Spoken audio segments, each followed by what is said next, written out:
Hi everyone, Melanie Santos-Stefano here from the Vicarious Multimedia Studios. Today we're going to be interviewing Paul Ohm of P4 Security Solutions. Thank you, Paul, for joining us today. Thank you. So before we get into some questions about P4 specifically and the services that you provide, can you talk a little bit about your background in security?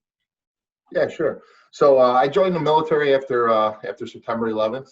I went into the Army. I was an Army Ranger. I served at the 3rd Ranger Battalion.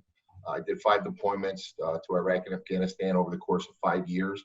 Upon leaving, separating from the Army, came back, born and raised in Chicago, came back home and got into private security. Obviously, my background in the military helped the transition. So I started working for a large security company. I worked there 9 years in various capacities, rose to the level of operations manager. I ran a portfolio of downtown Chicago, and then had various director positions, ending at, I was at the University of Chicago for the last 3 years as the director of safety and security. And then I got to know Adam and Larry from our company through various organizations I was involved with, Illinois Security Professionals, Illinois Chiefs of Police. I worked with them on different committees and projects, and ultimately when P4 got to a position as we were beginning to grow, I came on, and I've been here for over 2.5 years now. Great. That's a really strong background. It seems like you have a very comprehensive view of security from many different angles, which I'm sure is helpful. A lot of different angles, and coming up in my career, being able to work in different verticals has helped a lot, from retail to residential to commercial, campus environments. Really have a diverse understanding of how security applies to these specific verticals. So that's really interesting. Very interesting. So we're in some pretty uncertain times, and life as we knew it is kind of dramatically different, and we don't know really where that lands at this point. So security is one of those things that really is at the forefront in many ways, whether it's large groups gathering as of late, or health security, security around health facilities and such. So why don't you tell us a little bit about P4 Security Solutions' involvement in supporting businesses and organizations as, employees and employers, business leaders are getting back to business in the new normal? Like, what does that look like? Well, I think really for our security, primarily observation and reporting has been very important for us, and stalwarts in what we do. And I think as things change, those concepts are going to stay the same, but the tools that we use and how we implement that strategy is changing. As an example, security has always done screening services, right? So you're going through, if you go to an event, any event today, you go through metal detectors, you're screened. Now, as this evolves, especially when we talk about coronavirus, you're checking temperatures, right? You're looking for people with symptoms. You're reporting those. So observing and reporting, the concepts of security are going to stay the same, but the tools that we use and how we implement and what we're looking for at the screenings, I think, are going to change, and we're going to be critically involved in the evolution of how that's implemented. So security really is going to have a new role. We're in the process of trying to understand that and determine how we can best serve that, and then we'll go from there. Yeah, it's just a moving target. It's the continual moving target. Though I feel like we've come into at least a period of a little bit of change that kind of is helpful. It's opened the world up a little bit, but I imagine opening up the world a little bit presents different challenges for security. So it's all very connected, and there's that ripple effect. So now that summer is here, I think I remember reading that in the summer, normally crime spikes a little bit. People get out and they're a little more getting into trouble. So as far as like personal safety, can you provide some suggestions just, in addition to businesses and organizations reopening, like for personal safety? I know I've learned a little bit about situational awareness and other crime prevention kind of, tips that you could give. So you can talk a little bit about that. So as always, we beat this into the ground, and it's the typical answer you hear is pay attention to your surroundings. But every opportunity you get, you want to put it out there. You want people to be aware. Obviously, with the advent of personal devices, and if you walk downtown or anywhere, you'll see people looking down and not paying attention to their surroundings. I do it myself, and I sit here and talk about it all the time. So it's constantly having to be reminded. So it's a great chance to say it again. Pay attention to your surroundings. You want to make sure that you're listening to your gut instinct.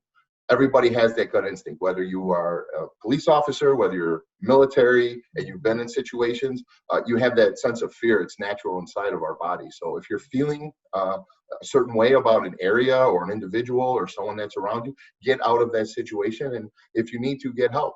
So I would say that the most simple is the most common answer, which is pay attention to your surroundings, listen to your gut instinct, and go from there. And Yeah, just I know. ultimately practice safe practices. Absolutely. Yeah, I know. I think all of us have been guilty of that, looking down at the phone, and that can be a little dangerous for many many reasons. So let's shift gears a little bit. There's obviously been many protests. Not all have been involved, violence or looting. Some have been peaceful, which is great that people can peacefully demonstrate. But talk a little bit about, for P4, what security measures do you guys take when you have a potential scenario that could become violent or involve looting and such? So talk a little bit about your strategies in situations like that. So again, primarily in the role of security, you're there to deter, right? We deter, detect, delay, and respond. So what we do is, our officers have the presence, right? You want to make sure you're in uniform, you're positioned properly. We talk with our clients as far as, where are their main needs to have this type of presence, where we can be the primary deterrent. As things, obviously we de-escalate, but then as situations escalate, or as we've seen with the civil unrest, how groups would get together, we don't put ourselves in those positions. At that point, we'll defer to law enforcement or the municipality or the area that's in charge there. We will look to enact our emergency response scenarios for the building and for the people in the building that we've trained on, that we've taught at the building, and go into, if we have to go into a lockdown procedure. First and foremost, life safety is of the utmost importance. Secondarily, we look to lock down properties and protect valuables, but obviously life safety being first and foremost, and enacting our emergency response mechanisms to make sure that that's our priority. Sure. Now, have you had any unique requests during this strange time? Yeah, we have. Interestingly enough, what we've seen is a lot of either housing associations or people on a certain block or within a certain radius getting together and calling us and having us do patrols specific to their homes. So we would have groupings, one or two officers in a vehicle, where we would be assigned to anywhere from 4 to 10 houses in a specific area that we would just patrol and check in and respond as necessary, because people were concerned about the response from the law enforcement, because they're tied up handling some of the civil unrest that was going on. So that was pretty unique to us. From time to time we'll get home details, but we had a lot of them during this, and it was basically because people were nervous about the response time of police. So that was very unique. Yeah, with hundreds of people, there has to be a heavy police presence to make sure everything goes settled. And what happens over on the other side of town? Right. I think a lot of people, like when this all began, I remember reading that gun licenses were skyrocketed when the pandemic first hit, because I think there was a lot of concern that people are at home, and there's others kind of preying on that situation. So it's been a very interesting time. And again, we just evolved with it. So let's shift gears a little bit. I know that you have your background in cannabis security, which obviously at the start of 2020, Illinois began to allow adult use recreational cannabis in addition to medical, which had been approved previously. So tell us a little bit about, for businesses that are obtaining licenses, what do they have to think about as far as security? So yeah, our evolution in the cannabis space really started in 2014.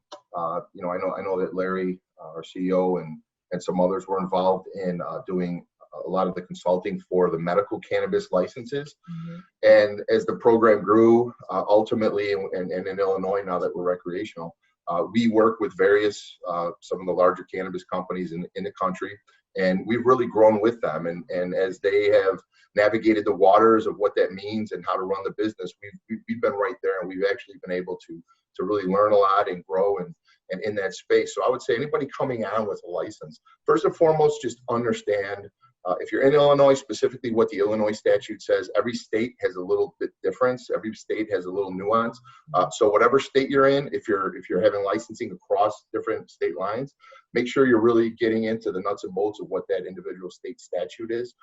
The requirements for security are usually laid out in those statutes. Mm-hmm. Some are very specific, telling you how many contracted security officers you need to have. Some are more vague, where they'll use terms like reasonable amount of security.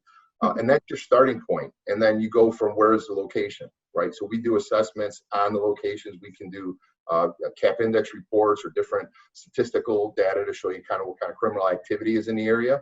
And then we'll base either our recommendations for coverage, or the client has a good foundation to base this is what they want for coverage. And your key points are your entry points, who's coming in the building. If it's medical, you check it for medical ID. If it's recreational, just having that presence. And then also your other access points, are they secured? Most states have pretty comprehensive video requirements. So, and then the lockdown rooms and the safes are I mean, most of these dispensaries have more security than banks do. So they're actually very secure. But you want to make sure you know who's coming, the flow of personnel, that access points and egress points are protected, and that you're having a good presence so that people know you have security, so that they don't even think about doing something. Sure. And then you probably help to sort through some of those statutes, because for the average layperson who isn't comfortable with all that lingo and jargon, you kind of help to crystallize for clients if they need specific, like, here's what you gotta get, you kind of help them sort. Yeah, and so as they put the applications in, we work with the companies, and a lot of times there's 35, 40, 50 page requirements. We'll write those for the client. We'll explain to them what it is. We'll make recommendations, because a lot of times when they put the states a lot of points, so they'll look at a security program, and there's some things that we can add to it that we feel give our clients a leg up, as far as like how you would strategize to put your security in place. And that could be the difference between them getting or not getting the license. So we really have done a lot of work in that space, and that's really helped us as we've had to go from theory to practice and putting in the security and really helping our clients along. So we've had a lot of success in that. Yep. Sounds like a very valuable service to people who are getting into that new industry now, with all sorts of other security challenges. Anything else you'd like to share with us about P4? I know you guys are hiring right now, growing, so much to do, looking for people. So I know there's that. Anything else you'd like to share about P4? Yeah, just that, we are growing. We're certainly hiring on all levels, from entry level to more senior levels. The opportunities we've been given, we've been able to forge some great partnerships with clients in all different verticals. So we really are focused right now on our service delivery. We have our team has a lot of experience. A lot of us are coming together, have known each other for a long time. So we're really able to. We're not having to learn and know each other. We're able to get together and kind of focus on the client and focus on our services and really get out there. So we're really excited about that. It's an interesting time for us. It's an exciting time. Our tagline is a trusted advisor for uncertain times, and that's certainly what we're in right now. And we want to be there for our clients, and our entire focus. This is what we love to do. We have military backgrounds, law enforcement backgrounds. Now in the civilian world, we're coming together and we're trying to, help people and provide a service that people need and try to do 110% for them. So. Absolutely. Yeah, it's very important. As you mentioned, like health, safety, welfare, those are the top of the pyramid, right? So great job. You guys, it's an amazing company. And thank you so much for joining us today, Paul. I appreciate it, Melanie. Thank you for having me. All right. Bye-bye. Thanks. Thanks everyone for joining us. Tune in for the next Vicarious multimedia production.